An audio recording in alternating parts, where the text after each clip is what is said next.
होली की आत्मा। बचपन से शहर में रहने वाला मनोज इस साल होली की छुट्टियों में अपने गांव दुर्गापुर वापस आता है, जहां उसे देख पूरा गांव खुशी से झूम उठता है। जब गया था तब इतना सा था और अब देखो कितना बड़ा हो गया है।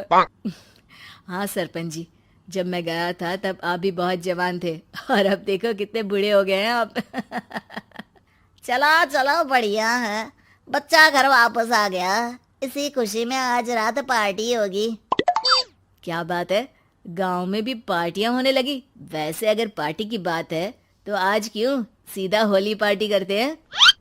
होली पार्टी की बात सुन चहल पहल में अचानक सन्नाटा छा जाता है, जिसे देख मनोज को कुछ अजीब लगता है, लेकिन तभी सरपंच बात पलट देता है।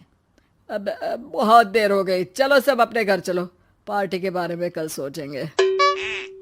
मनोज भी मम्मी पापा के साथ घर आ जाता है, पर होली पार्टी और उस पर पूरे गांव की खामोशी वाली बात अभी तक उसके जहन से निकलती नहीं।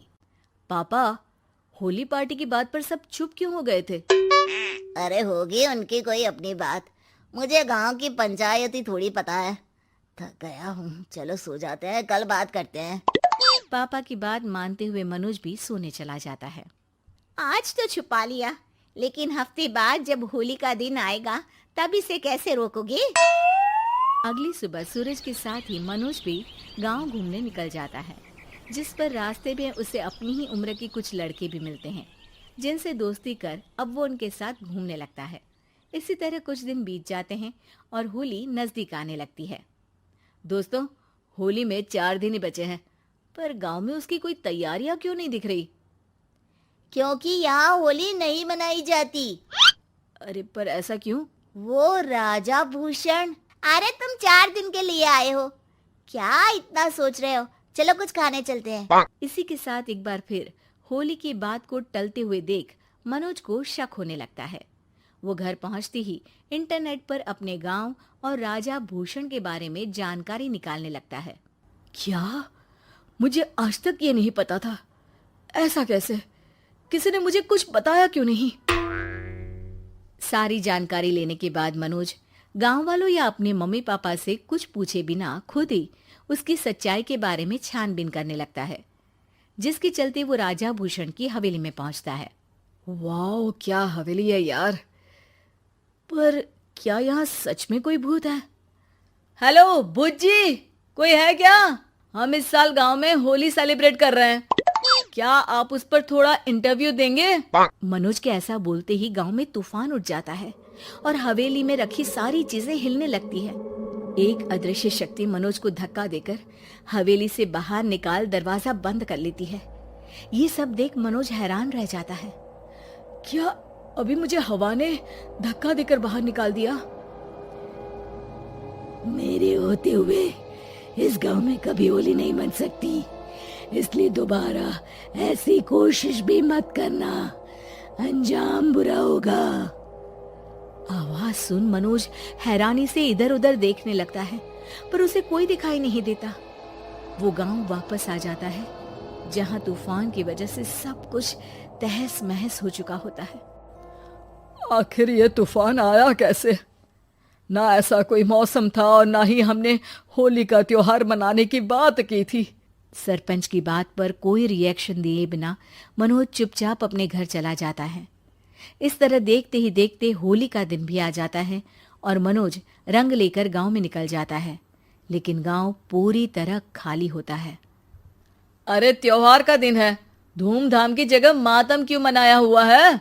मनोज की आवाज सुन सब अपने घर की खिड़कियां खोल के घर के अंदर से ही उसे वापस जाने के लिए कहने लगते हैं, पर वो किसी की नहीं सुनता।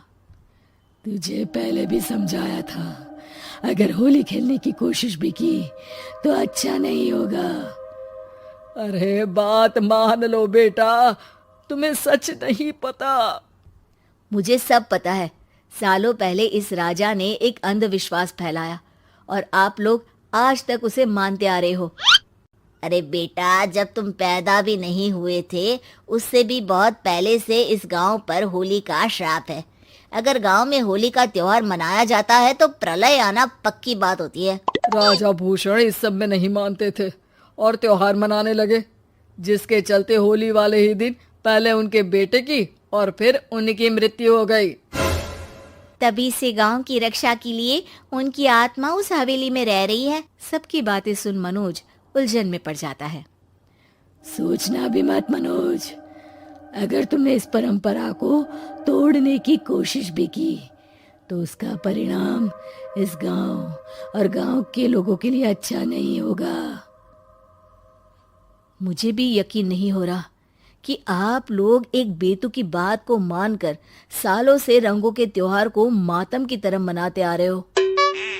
मनोज किसी की कोई बात ना मानते हुए पूरे गांव में रंग बिखेर देता है, जिसके तुरंत बाद वहां तूफान के साथ बिजलियां गरजने लगती है। अचानक मौसम में ऐसा बदलाव देख जहां मनोज कंफ्यूजन में आ जाता है, वहीं गांव वाले डर से सहम जाते हैं।